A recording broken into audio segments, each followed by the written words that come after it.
செம்மண்ணிலே தண்ணீரை போல் உண்டான சொந்தம் இது. சிந்தாமணி ஜோதியை போல் ஒன்றான பந்தம் இது.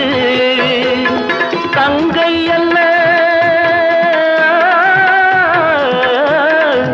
தங்கை அல்ல தாயானவள், கோடி பாடல் நான் பாட பொருளானாள். ஒரு தங்க ரதத்தில் பொன் மஞ்சள் நிலவு, ஒரு தங்க ரதத்தில் பொன் மஞ்சள் நிலவு.